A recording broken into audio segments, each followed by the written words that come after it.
Good morning दोस्तों। आज इस फेसबुक लाइव सेशन में मैं आपको बताने वाली हूँ। मैं doctor Ritu Jha, senior consultant and HOD, Sarvodaya hospital, neurology department, आपसे चर्चा करने वाली हूँ कि न्यूरोलॉजी के मरीजों को होम केयर की आवश्यकता क्यों पड़ती है। होम केयर के कॉन्सेप्ट से आप सब लोग अवगत होंगे, आप सबको पता होगा। होम केयर मीन्स जिस तरह की केयर हमको हॉस्पिटल में मिलती है, उसी तरह की मेडिकल फैसिलिटी हमको घर पर मिलती रहे। Now why it becomes important for neurology people, neurology के पेशेंट्स के लिए ये चीज़ ज़रूरी क्यों बन जाती है। What are the diseases that we classify as neurological patients? Look, some diseases like stroke, जिसमें ब्रेन हेमरेज हो जाता है या ब्रेन की नस ब्लॉक हो जाती है, उसको हम एक कॉमन भाषा में स्ट्रोक का नाम देते हैं। उसकी वजह से मरीज़ के आधे शरीर में पैरालिसिस हो जाती है। सो दैट एक बहुत इंपॉर्टेंट कारण होता है जिसमें कि मरीज़ को न्यूरोलॉजिकल ब्रेन में डैमेज होता है, लंबे समय तक मरीज़ को देखभाल की आवश्यकता पड़ती है। दूसरे तरीके की न्यूरोलॉजिकल डिजीज़ होती है डिमेंशिया। डिमेंशिया क्या होता है? डिमेंशिया होता है जिसमें आदमी अपना दिमागी संतुलन नहीं रख पाता। दिमाग से वो उसको जो अपने रोज़मर्रा के काम हैं उसमें भी उसको असिस्टेंस की ज़रूरत पड़ती है। उसके साथ उसको हर छोटे-छोटे कार्यों में अपने हेल्प की ज़रूरत पड़ती है। सिमिलरली ब्रेन इंजरी, कभी किसी वजह से चोट लग गई हो दिमाग में, उस तरह के मरीज़ों को, या जब कभी-कभी हमारी जिसको हम बोलते हैं पेरिफेरल न्यूरोपैथी, जिसमें कि नसें कमज़ोर हो जाती हैं और हम खुद से चलने फिरने में असमर्थ होते हैं, या फिर कभी ऐसा भी होता है कि खून की कमी या ऑक्सीजन की कमी या शुगर्स की कमी की वजह से ब्रेन में परमानेंट डैमेज हो जाता है, जिसको हम हाइपॉक्सिक ब्रेन इंजरी का नाम देते हैं। उस तरह के मरीज़ भी बेड रिडन होते हैं और उनको देखभाल की ज़रूरत पड़ती है। So these are some of the categories of neurological illness. Now, neurological illness और बाकी बीमारियों में क्या अंतर है? जैसे हार्ट की बीमारियां होती हैं, सांस की बीमारियां होती हैं। How is neurological illness different from all the rest of the systemic illness? The biggest problem with the neurological illness is that most of the patients are dependent. हम अपना काम, जो भी मरीज होते हैं वो अपना काम खुद करने में सक्षम नहीं रह जाते। न्यूरो की बीमारियों में सिर्फ दवाइयाँ देने से काम नहीं चलता कि हमने समय समय पर दवा दे दी और सोचा कि मरीज बेहतर हो जाएगा। नहीं, न्यूरो की बीमारियों में मरीज बहुत ज़्यादा बेड रिडन होते हैं, रोज़मर्रा का काम करने में सक्षम नहीं होते हैं, यहाँ तक कि खाना खिलाना, चलाना हाथ पाँव, ये छोटे छोटी चीज़ें भी जो है उनके लिए एक काम जैसी होती हैं। और मरीज़ की हर छोटी से छोटी देखभाल का ख्याल उसके घर वालों को रखना पड़ता है। न्यूरो के मरीज़ों में रिकवरी बहुत स्लो होती है। इसमें दिनों में नहीं, इसमें महीनों में, सालों तक में रिकवरी हो पाती है। इस वजह से भी न्यूरो के मरीज़ और बाकी बीमारियों से अलग होते हैं। एक बात और, न्यूरो के मरीज़ों में recovery is very care giver dependent. जितनी मेहनत हम मरीज़ के साथ शुरू के दिनों में कर जाते हैं, हमको आउटपुट और आउटकम उतना ही बेहतर मिलता है। तो अगर हम पेशेंट के साथ अच्छे से मेहनत कर लेते हैं शुरू के दिनों में स्पेशली, तो हमको लॉन्ग टर्म रिजल्ट्स बहुत अच्छे मिलते हैं। So these are the three major points because of which neurological illness is different from rest of the other systemic illness. It is a long term process. It has very slow process pace of recovery. It is care dependent, बहुत ज़्यादा काम care giver dependent होता है, and recovery is also proportionate to the amount of care we give to the patient.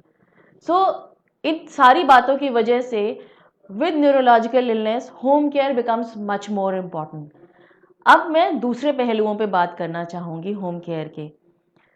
सबसे पहले हम neuro patients के patient perspective की बात करते हैं। From the patient perspective, why do we need home care? First of all, as I have said this many number of times, it's a slow recovery. It's a slow process. It's not going to happen in days. It's going to happen in weeks and maybe months together. आखिर अगर इतना slow process है तो हम patient को कितने दिन hospital रख सकते हैं? हॉस्पिटल में रहते रहते पेशेंट का भी दिल उगता जाता है।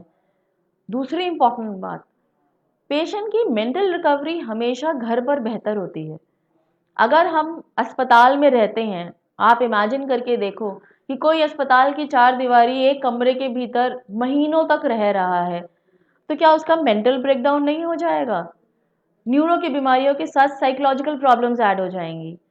तो हमारे पास एक की जगह दो समस्या खड़ी हो जाती है। थर्ड पॉइंट इज, जब हम अपने घर के माहौल में रहते हैं, हमारी मेंटल ब्रेन की रिकवरी ज़्यादा फास्ट होती है, बिकॉज हमें बहुत सारे सेंसरी इनपुट्स मिलते हैं। टीवी से इनपुट मिलता है, बच्चों की बातें सुनने को मिलती हैं, आने जाने वालों का स्टिमुलेशन मिलता है, घर में तरह तरह की चहल पहल होती है।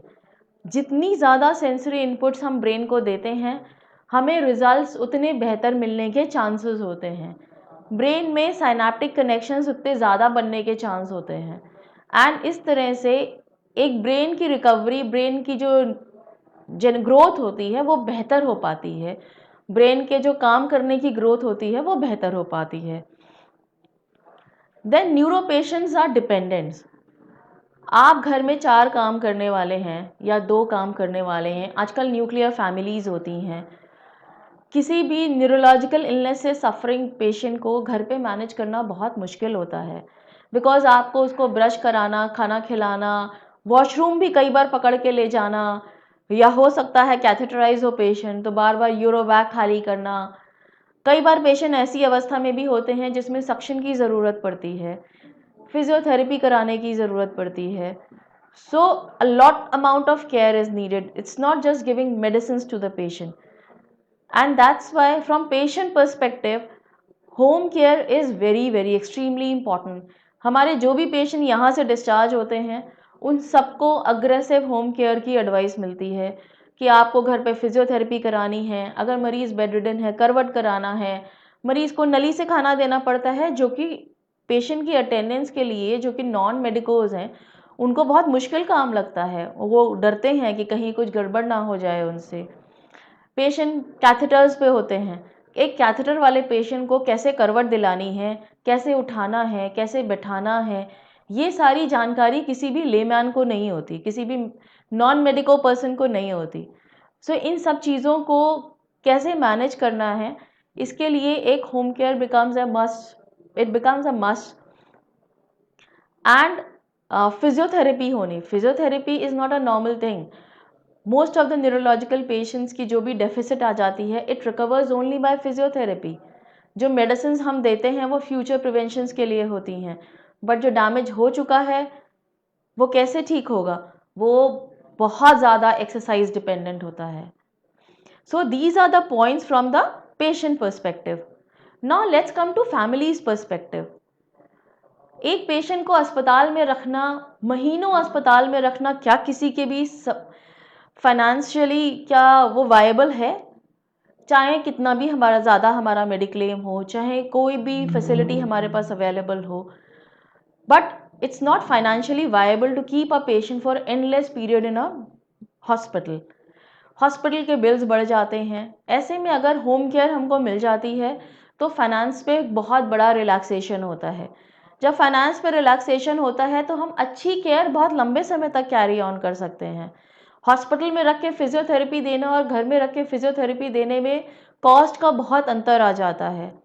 और बहुत सारी बार पेशेंट इतने स्टेबल हो चुके होते हैं कि उन्हें सुबह शाम डॉक्टर को दिखाने की ज़रूरत नहीं होती है, बट सिर्फ नर्सिंग केयर चाहिए होती है।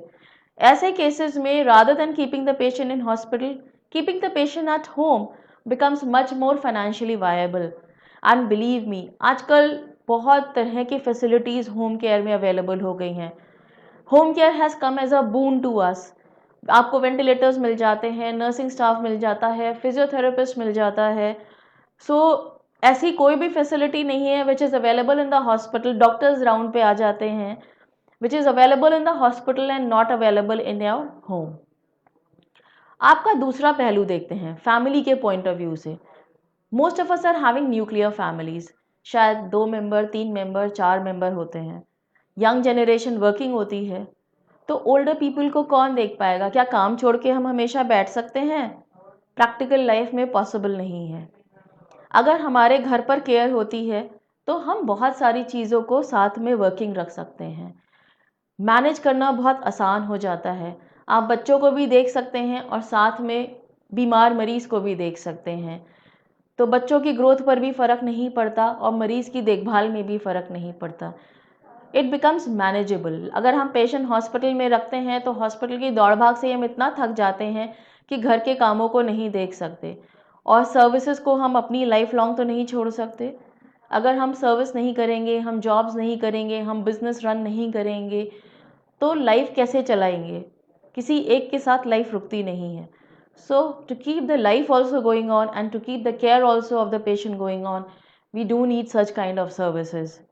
It becomes so manageable. Mentally आप रिलैक्स हो जाते हो। अगर आप घर में पेशेंट है, आप अपनी आंखों के सामने उसकी देखभाल होते हुए भी देख रहे हो, आप लैपटॉप पे अपना काम भी कर रहे हो, don't you think this will give you much more peace of mind, isn't it? And आप मेंटली रिलैक्स रहोगे तभी तो आप मरीज के साथ मेहनत कर पाओगे। अगर आज की तारीख में we start getting bugged up, it becomes very difficult to keep the long term care. So आपकी सेहत, फैमिली के सेहत, फैमिली के मेंटल पीस के लिए भी एक home care is a boon. It's a kind of blessing to us कि हम किसी भी लेवल पे कॉम्प्रोमाइज़ करे बिना हम पेशेंट की भी देखभाल कर रहे हैं, घर की भी देखभाल कर रहे हैं। Now there is one more angle to it, जैसे hospital perspective. Now what is hospital perspective? Corona time में आपने देखा होगा, मैं कोरोना का उदाहरण दे रही हूँ, कि शुरू में जब कोरोना के पेशेंट्स कम थे तो हर एक मरीज़, चाहे वो सिम्टोमेटिक हो या एसिम्टोमेटिक हो, सरकार उसको हॉस्पिटल में रखने की सलाह दे रही थी, क्योंकि हमारे पास उस समय पेशेंट ज़्यादा नहीं थे और बेड थे। मगर जैसे जैसे ये संख्या बढ़ने लगी, वैसे वैसे होम क्वारंटीन का ट्रेंड आ गया, and now majority of the patient, 80% of the corona patients are home quarantine, unless and until there is a desperate need to keep the patient admitted, or the patient requires admission or and constant medical supervision. Resources हमारे पास limited हैं। आज की तारीख में अगर हम जितने भी न्यूरो के पेशेंट बीमार होते जा रहे हैं और उनको हॉस्पिटल में ही रखते हैं, डू यू बिलीव कल को बीमार होने वाले के लिए हमें हॉस्पिटल में जगह मिलेगी या बेड मिलेगा? नहीं मिल पाएगा। तो जो पेशेंट आज की तारीख में एडमिट हुए हैं और जो 10 दिन बाद स्टेबल हो जाते हैं, अगर हम उनको घर भेजते हैं तभी तो हम नए मरीज़ ले सकते हैं। Hospital is a big resource. हमें इसको ऑप्टिमली अगर हम यूटिलाइज़ नहीं करेंगे तो कल किसी को जगह नहीं मिलेगी। अगर कल के पुराने कोरोना पेशेंट सब एडमिट होते तो क्या आपको लगता जो नए एडमिशन्स हो रहे हैं, जो नए पेशेंट इन्फेक्ट हो रहे हैं, उनको जगह मिल पाएगी? नहीं मिल पाएगी। इसलिए जो हमारे प्रेशियस रिसोर्सेज हैं, like our hospitals, our doctors, we have to use them very judiciously, जिससे कि सबको केयर मिले, सबको बराबर केयर मिले, और जहाँ ज़रूरत है वहाँ जिसको ज़्यादा केयर की ज़रूरत है उसको उतनी ज़्यादा मिले। जो स्टेबल हो गए हैं वो घर पे मैनेज हो, इससे कि उनको भी अच्छा लगेगा, वो भी अपने घर के माहौल में सुकून महसूस करेंगे, और जो आप हैं, जो फैमिली है, वो स्ट्रेस फ्री रहेगी। साथ में आपके डॉक्टर का साथ आपको मिलता रहेगा, आपको हर किस्म की केयर मिल जाएगी और आपको बेहतर रिजल्ट्स मिलेंगे। बहुत सारे पेशेंट जो हमारे यहाँ से बिना बोलते हुए जाते हैं, स्ट्रोक के होते हैं, घर पे लोगों की बातें सुन के, 4 आदमियों से बातें करके वो वापस 2-4 शब्द बोलते हुए आते हैं। जिनके हाथ पांव यहाँ नहीं चल रहे होते थे, वो घर से जब वापस आते हैं तो कई बार उनकी बैलेंसिंग बहुत बेहतर होती है, क्योंकि घर पे एक्सरसाइज हो रही होती है, घर पे वो बॉल से खेल रहे होते हैं, बच्चों के साथ थोड़ा बहुत इंटरैक्ट करते हैं, छोटी छोटी पजल्स खेलते हैं। All this provide stimulation to brain and ensures better recovery. ना सवाल आता है कि क्या घर पे सारी केयर में मौजूद हो सकती है? So you will be surprise to know, yes. Ventilator, suction, physiotherapy, nursing care, infusion pumps, you name it and you have it. जिस तरह की भी केयर की ज़रूरत होती है वो घर पे संभव हो सकती है। हाँ, इतनी एडवांस केयर हम बहुत सिलेक्टेड मरीज़ों को घर पे एडवाइस करते हैं, बट जो स्टेबल हो चुके हैं, जिनकी दवाइयाँ सेटल हो चुकी हैं, जिनका वर्कअप पूरा हो चुका है, जिनको बस असिस्टेंस की ज़रूरत है, ऐसे बहुत सारे मरीज़ होते हैं, और इनके लिए home care is a big blessing. हम जितना होम केयर को इस्तेमाल करेंगे, हमारी उतनी ज़्यादा मेंटल पीस हम इंश्योर कर पाएंगे। तो मेरी आप लोगों से यही गुजारिश है, एक बार होम केयर के विषय में पढ़ें, सोच के देखें कि क्या आपके लिए वायबल ऑप्शन है. So and you will really feel very happy to know about it. Thank you so much.